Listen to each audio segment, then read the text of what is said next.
Olá! Hoje vamos falar sobre Santa Teresa de Jesus, ou Santa Teresa de Ávila, como ela é conhecida pela maioria das pessoas. Freira carmelita, santa, mística, doutora da Igreja. Iremos fazer uma visita na biografia desta santa, trazendo aí alguns fatos importantes da sua história, momentos onde ela teve experiências humanas, experiências místicas, onde pôde crescer nessa relação de intimidade com Deus até chegar a ser doutora em vida de oração. Bom, e então iniciamos com uma pergunta: como foi a infância de Teresa? Você sabe algo sobre essa infância? Quais são as histórias que você já ouviu falar de Teresa? Vamos iniciar então com o dia do seu nascimento. Aos 28 de março de 1515 nasce Teresa em Ávila, uma cidade de Espanha. Teve por pais Alonso e Beatriz. É de uma família numerosa formada por 3 irmãs e 9 irmãos. Teresa foi batizada na igreja de São João Batista no dia 4 de abril do mesmo ano do seu nascimento. Ao longo dos seus primeiros 6 anos de vida, recebeu dos seus pais uma educação cristã fundamentada também na vida dos santos. Ao ouvir sobre a história da vida desses santos, foi sendo despertado no coração de Teresa um desejo de eternidade, um desejo do céu, um desejo de ver a Deus. E, portanto, já com 7 anos, iniciou juntamente com o seu irmão Rodrigo, que era mais ou menos de sua mesma idade, irmãos que estavam ali, brincavam juntos, iniciaram a leitura da vida dos santos. E ao ler cada vez mais, era despertado o desejo de também ser santa em Teresa. Foi aí que decidiram ir para a terra dos mouros e partiram às escondidas. Desejavam ser mártires, morrer pela fé, morrer pelo Cristo, nessa terra que era ocupada pelos muçulmanos. No entanto, nesse caminho, encontraram com o seu tio, que os resgatou e os trouxe de volta para a sua casa. Com os planos frustrados, Teresa e Rodrigo decidiram ser eremitas em sua própria casa. Então iniciaram a construção de uma cela no jardim, uma cela que nunca foi finalizada, mas tiveram a intenção de ter uma vida monástica, se é que assim posso dizer, desde já em sua casa. Uma coisa interessante é que no quarto de Teresa havia um quadro de Jesus com a samaritana e por muitas vezes Teresa repetia a frase da samaritana, onde dizia ao Senhor: Senhor, dai-me de beber para que eu não volte a ter sede. Então havia essa relação desde a infância, uma infância marcada por uma educação cristã, fundamentada na vida dos santos e que foi despertando nela esse desejo de também ser santa. E aqui finalizamos a infância de Teresa e damos um passo para a sua adolescência. E com a pergunta: o que marca a adolescência de Teresa, iniciamos. Bom, aos 14 anos, Teresa perde a sua mãe. Com o falecimento da sua mãe, Teresa volta-se para Nossa Senhora e ali pede a Maria que ocupe esse lugar, que venha ser a sua mãe, e clama entre lágrimas que isso ocorra. Nesse mesmo período, junto com aquele seu irmão Rodrigo, que inicialmente queria ser mártir, inicia a leitura de romances de cavalaria. Já era costume da sua mãe também ler essas novelas e, portanto, isso também foi adquirido por Teresa e por Rodrigo. Bom, Teresa constata que a leitura desses livros, desses romances, que podem ser comparados às nossas novelas atuais, e naquele tempo, por exemplo, a novela de Dom Quixote retrata bem isso, do homem que luta, que enfrenta os desafios, que salva as pessoas, que combate as batalhas e que tem aí sempre uma dama que é a sua inspiração e que, portanto, segue também com esse desejo de estar com essa dama. Bom, essas novelas foram despertando em Teresa um desejo por tudo aquilo que o mundo poderia oferecer, esfriando assim os bons desejos de santidade, de eternidade. Teresa passou a se interessar pela moda, se interessar por formas de vestir que fossem mais adequadas, começou a se preocupar muito com o seu corpo, com os cremes que usava, com os perfumes que usava, ou seja, todos os tipos de vaidade que o mundo pode proporcionar a pessoas de boa condição financeira. E então, nesse período, foi quando o pai de Teresa começou a preocupar-se com a filha e, frente a esses desejos de Teresa pelo mundo, o pai decide levá-la a um convento agostiniano de Ávila, onde Teresa passou ali 1 ano e meio de sua vida com aquelas religiosas. No entanto, teve uma enfermidade. Teresa sempre teve uma saúde frágil e com essa enfermidade o pai a trouxe de volta a casa.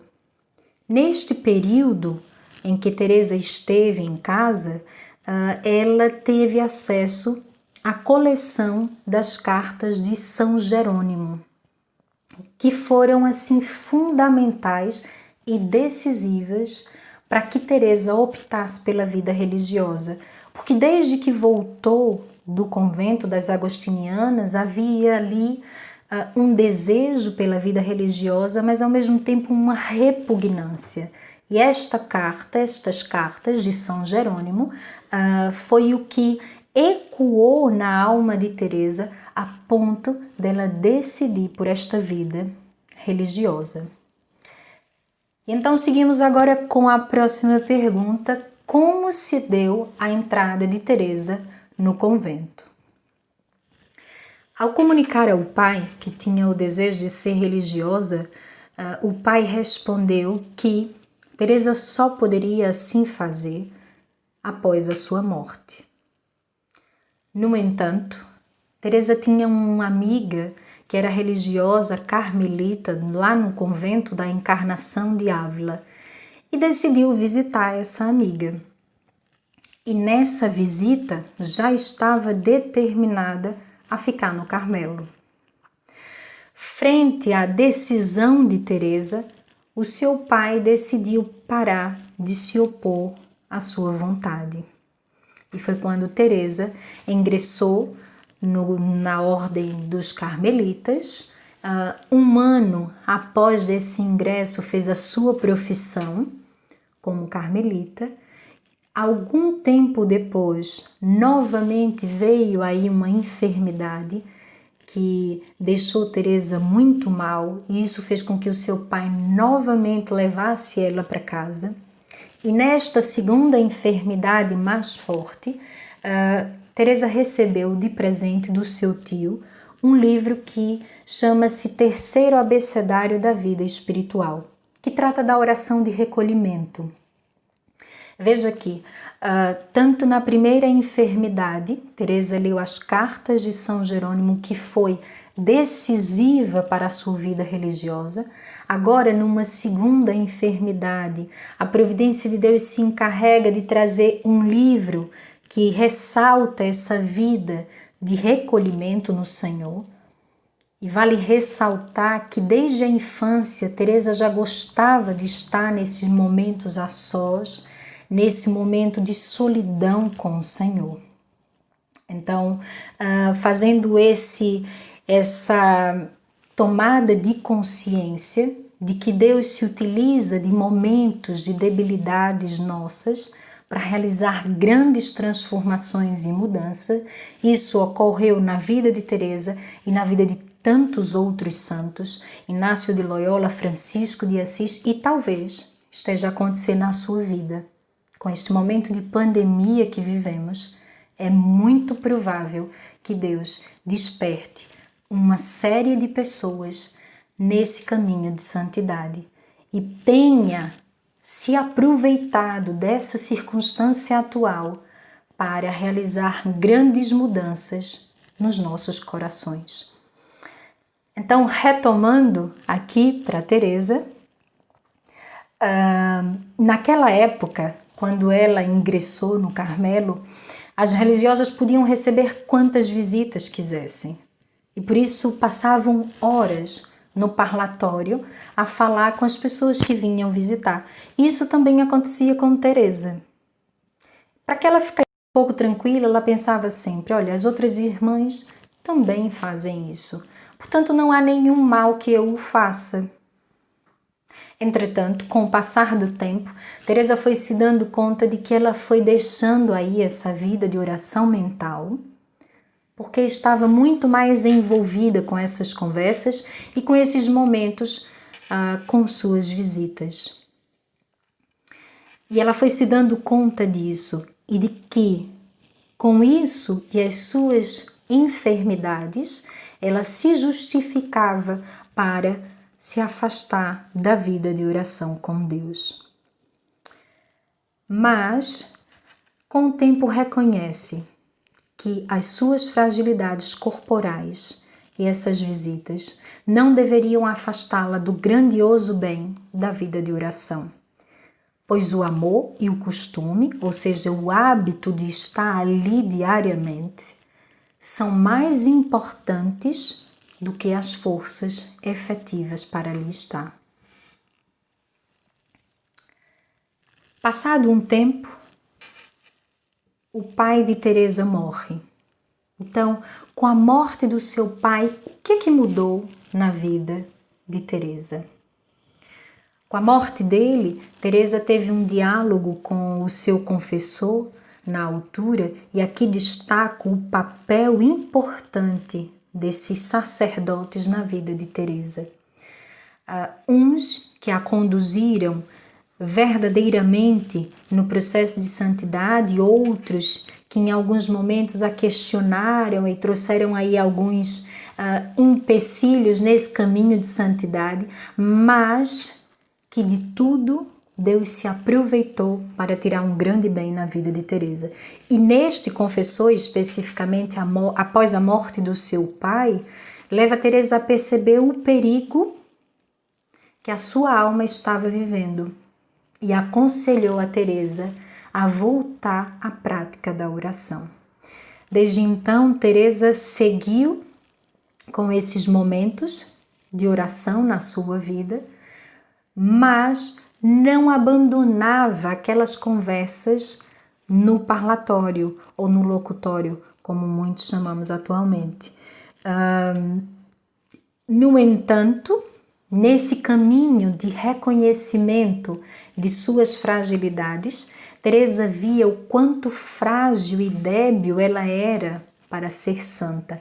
Reconhecia a virtude dos pais e também dos seus irmãos, mas ela se sentia a mais indigna, a pior de todas. E por isso começou a recorrer a dois grandes santos penitentes, Santo Agostinho e Santa Maria Madalena. E esses dois santos tiveram um papel muito importante na sua vida em dois fatos pontuais. O primeiro, quando Teresa leu o livro Confissões de Santo Agostinho. Bom, Agostinho também é doutor da Igreja, e aqui ressalto que para ser doutor, a pessoa ela recebe de Deus a ciência de algo, e ao escrever, cada pessoa que tem a oportunidade de ler esses escritos, dessa ciência concedida por Deus a esse santo, a pessoa tem a vida transformada por meio dessa leitura. E foi o que aconteceu com Teresa. Ao ler as Confissões de Agostinho, foi se dando conta das suas fraquezas, das suas debilidades, como nunca antes tinha visto e percebia o quanto precisava ainda progredir nessa vida espiritual. Em relação a Santa Maria Madalena, Teresa, ela, diante de uma imagem da paixão do Senhor, teve uma forte experiência com esta santa e sentia que Madalena vinha em seu auxílio. Desde então, Teresa progrediu muito nessa vida espiritual. A nossa próxima pergunta é: qual a relação que Teresa tinha com os crucifixos? Que tipo de relação ela tinha com Jesus na cruz? Então, os cristos ensanguentados eram os que mais atraíam a atenção de Teresa. E aqui abre um parêntese, porque em Espanha esse Cristo ensanguentado é muito presente nas igrejas, nas estampas que recebemos, e acredito que Teresa foi aí um pouco influenciada, mas claro, isso atraía a sua atenção, os seus olhos eram atraídos por esse Cristo que sofria na cruz, que derramava todo o seu sangue na cruz. E numa ocasião, diante de um desses crucifixos, Teresa pergunta: Senhor, o que te deixou assim? E ela ouviu uma voz que dizia: Teresa, foram as tuas conversas no parlatório com as tuas visitas. Naquele momento, Teresa teve uma forte experiência com Deus e essa experiência fez com que ela abandonasse essas conversas, que afinal concluiu serem inúteis e que não levavam-a à santidade. A partir de então, começou a receber grandes graças do Senhor em sua vida de oração. Graças de quietude e de união com o Senhor. A oração de união ocupou um grande espaço na sua vida.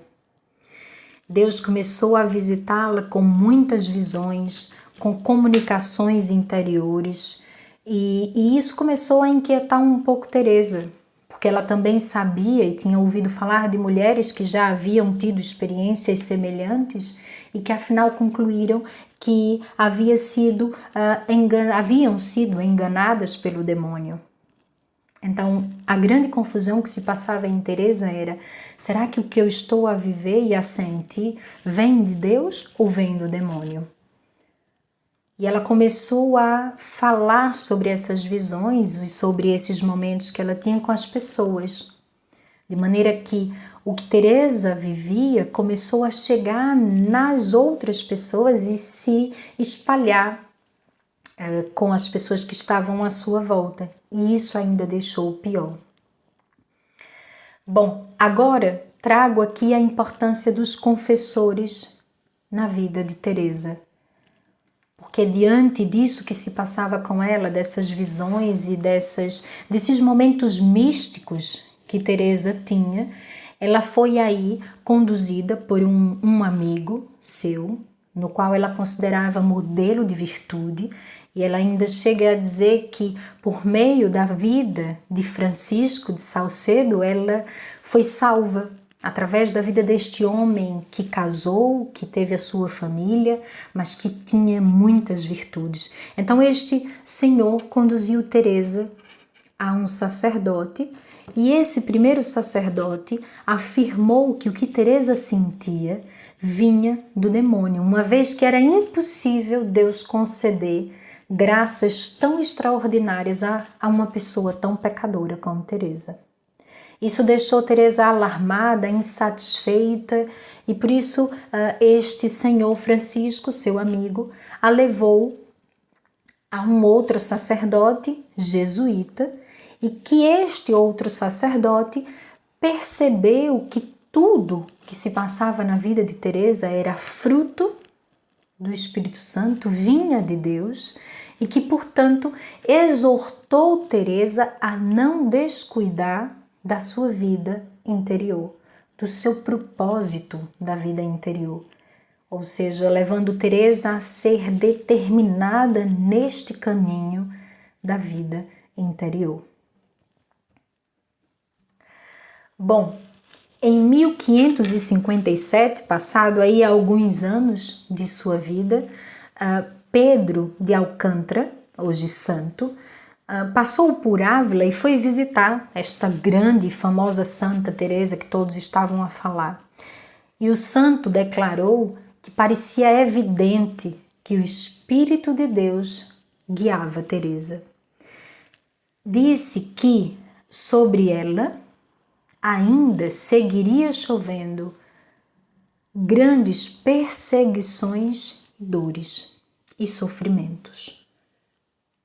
As provas que Deus enviava a Teresa purificavam sua alma, e esses favores extraordinários que Deus concedia por meio da oração ensinavam Teresa a ser humilde, a ser forte, desapegada e com um profundo desejo de possuir a Deus e de ser possuída por Ele.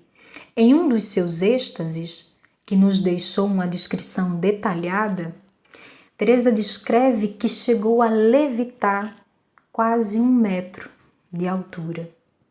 Depois dessa visão, escreveu a poesia que falava: tão alta vida espero, que morro porque não morro.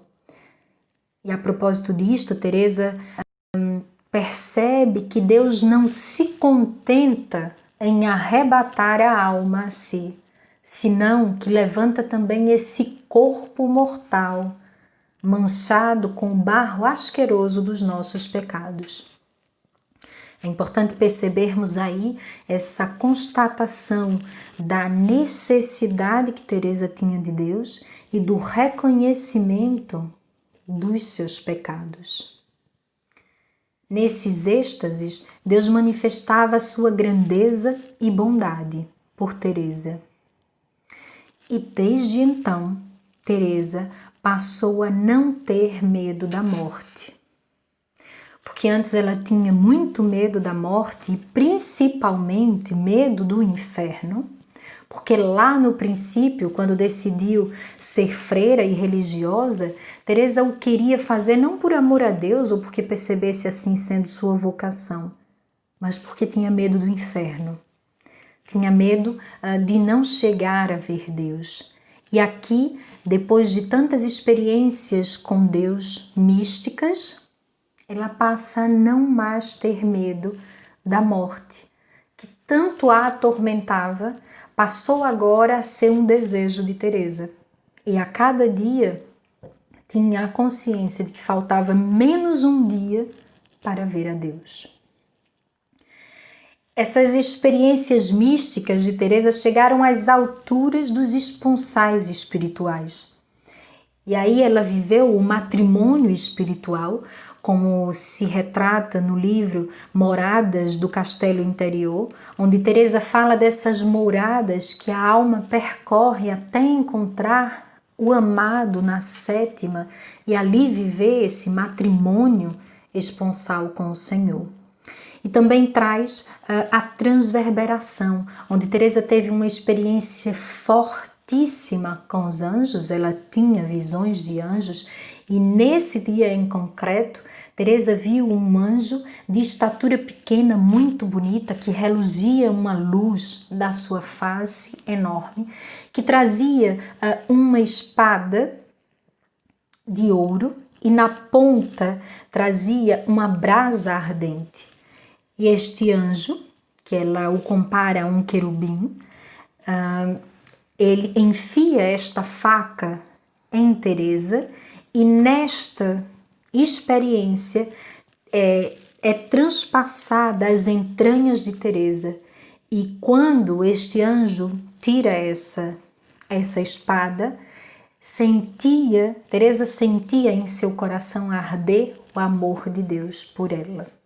Bom, foi uma experiência que a fez sofrer, porque ela sentia dor e chegava a gemer. No entanto, desejava permanecer naquele estado onde ela teve uma profunda experiência com este amor de Deus, esse momento místico da transverberação.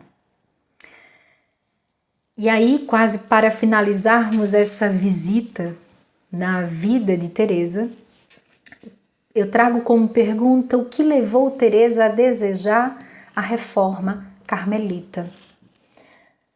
Após 25 anos de religiosa, Teresa estava convencida de que a vida das irmãs não era adequada para as suas almas. Bom, não sei se você sabe, mas ali vivia-se quase 200 religiosas. E Teresa constata que aquelas inúmeras visitas, aquela quantidade imensa de irmãs ali dentro do convento, não estava a fazer bem para as suas almas. E foi então que ela sentiu em seu coração uma inclinação para fundar um convento com um número reduzido de irmãs, e bastante reduzido, onde inicialmente seriam apenas 13 religiosas. Por quê? Porque não seria um convento mantido pelo Estado, mas o convento passaria a viver das esmolas que as pessoas concediam. Bom, com o passar do tempo, aqueles conventos que também foram fundados por Teresa e que tinham, além das esmolas, outra fonte de renda, poderiam ter cerca de 21 religiosas ali. Nessa primeira fundação, Teresa teve o apoio de muitas pessoas daquela época, inclusive do provincial carmelita, mas após os desafios enfrentados, esse provincial retirou a sua permissão e o seu apoio, de maneira que Teresa passou a não ter esse apoio, foi objeto de críticas pelas suas irmãs, pelos nobres, magistrados, todos daquela região, até que um padre dominicano a encorajou a prosseguir com aquela construção, porque havia alguns que apoiavam aquela construção que Teresa havia pensado. Então, em 1561, foi ali construído este convento. E aqui trago um episódio curioso, onde nessa construção uma parede do futuro convento cai em cima do menino Gonçalo, filho de Dona Joana, que estava ali a brincar no momento e que cai. Dona Joana era uma das que apoiava a construção desse convento. Bom, Teresa apanhou o menino Gonçalo nos braços e se deu conta de que já não havia sinais de vida naquele menino. Por um instante, Teresa parou, rezou e pediu que Deus salvasse o Gonçalo. E foi exatamente isso que aconteceu. Ou seja, minutos depois, Gonçalo estava perfeitamente curado do que havia acontecido. A fundação do novo convento não foi bem vista em Ávila, pois tinham medo que o convento sem fundos para a sua manutenção se convertesse numa carga demasiado pesada para a cidade. Mas, em 1567, alguns anos depois, o superior-geral das Carmelitas, João Batista Rubio, visitou o convento de Ávila e ficou impressionado com a superiora, e quem não se impressiona com Teresa, não é verdade? E do seu sábio governo com esta congregação. Concedeu a Teresa plenos poderes para fundar outros conventos do mesmo tipo e, em diálogo com os frades carmelitas, reformar o Carmelo. Foi aí que 2 frades carmelitas, homens, tiveram uma relação de proximidade para a reforma carmelita, onde entre eles estava João da Cruz, conhecido por muitos de nós. E aí destaco aqui uma marca na vida de Teresa e na vida de muitos santos, que é a obediência. Teresa, que obedeceu aquilo que lhe foi pedido. Como sabemos também, não mencionei, mas trago agora a inscrição do próprio livro da vida, que foi orientada pelo seu confessor. Teresa, por ela mesma, não o teria feito, mas o fez por obediência, e que santa obediência que hoje transforma as nossas vidas por meio dos seus escritos. Bom, e aqui nessa relação com os frades carmelitas, Teresa funda outros carmelos, não é? E com esses frades também reforma a rama masculina. Em 1580 houve a separação das formas de viver a vocação carmelita, onde temos os carmelitas descalços e os calçados. Santa Teresa nessa altura tinha 65 anos e sua saúde estava muito, muito frágil. Mas nos últimos 2 anos de vida que lhe restava, ainda conseguiu fundar mais 2 outros conventos, que no total fazia 17 novas fundações de convento carmelita, com a proposta apresentada lá no início para a redução do número de irmãs e vivência da espiritualidade de uma forma mais profunda. Em 1580, quando se separaram essas 2 ramas, e como mencionei, houve aí uma fragilidade na vida de Teresa, de maneira que no dia 4 de outubro de 1582, 2 anos depois, Teresa vem a falecer. E antes de falecer, diz Jesus: por fim chegou a hora de ver-nos cara a cara. Bom, essa expressão cara a cara é uma expressão muito espanhola, não é? Eles não dizem face, mas cara. Então, portanto, Teresa tinha esse desejo de ver a Deus, e era o que ela mais desejava, ver a cara de Deus, o rosto de Deus. Foi sepultada em Alba de Tormes, onde estão suas relíquias, e foi canonizada em 1622. Recebendo também o reconhecimento de doutora da Igreja no dia 27 de setembro de 1970 por Paulo VI. É reconhecida doutora e mestra na vida de oração.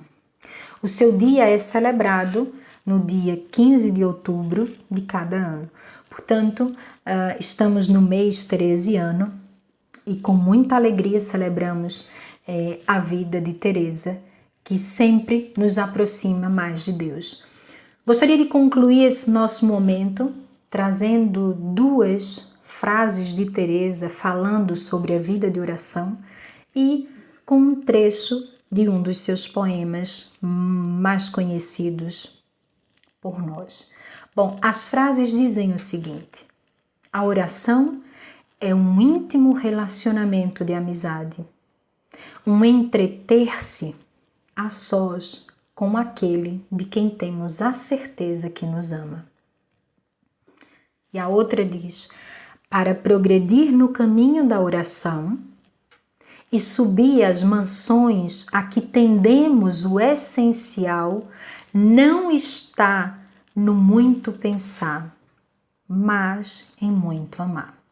Portanto, a santa nos convida a esse relacionamento sério com esse nosso Deus e nos convida a amá-lo neste momento de oração. E aqui trago uma coisa muito interessante da vida de Teresa, que quando Teresa estava num dos dias em oração e não tinha a mínima vontade de ali estar, porque isso pode acontecer comigo e também com você que me escuta, Teresa pediu que as irmãs fechassem a capela por fora, de maneira que ela não tivesse hipótese de sair. E ela começou a contar cada tijolo que tinha naquela capela. De maneira que, certa vez, ao falar com o Senhor, perguntou a Deus: qual foi um dia que mais te agradou quando estive em tua presença, Senhor? E Jesus diz a Teresa: o dia em que estivestes na capela a contar os tijolos, Teresa. Ou seja, o Senhor viu o esforço que ela havia feito para ali estar na presença dele. E também nós somos chamados a nos esforçarmos para estar com o amado de nossas almas. E para finalizar, trago o poema que diz: nada te perturbe, nada te espante. Tudo passa, Deus não muda. A paciência tudo alcança. Quem a Deus tem, nada lhe falta. Só Deus basta. Eleva o pensamento, ao céu sobe. Por nada te angusties, nada te perturbe. A Jesus Cristo segue, com grande entrega, e venha o que vier, nada te espante. Vês a glória do mundo? É glória vã. Nada tem de estável, tudo passa. E aqui finalizamos a biografia desta santa, que sem nenhuma dúvida tem muitos outros acontecimentos riquíssimos, mas trouxemos aqui alguns importantes, muito mais para despertar a nossa curiosidade de saber mais da vida desta santa. Então, os motivo a ler o livro da vida de Santa Teresa de Jesus, livro este que é possível encontrar gratuitamente em língua espanhola no site dos Carmelitas de Ávila. Em sua biblioteca há o livro disponível. Caso você deseje, pode procurar lá ou também dirigir a uma livraria e comprá-lo. Posso dizer que vale a pena e sem nenhuma dúvida, assim como Teresa teve uma profunda experiência em sua vida e mudança ao ler Confissões, nós também somos chamados a ter uma profunda mudança de vida ao ler Teresa, da mesma maneira que Edith Stein teve quando leu o livro da vida. Deus te abençoe. Shalom.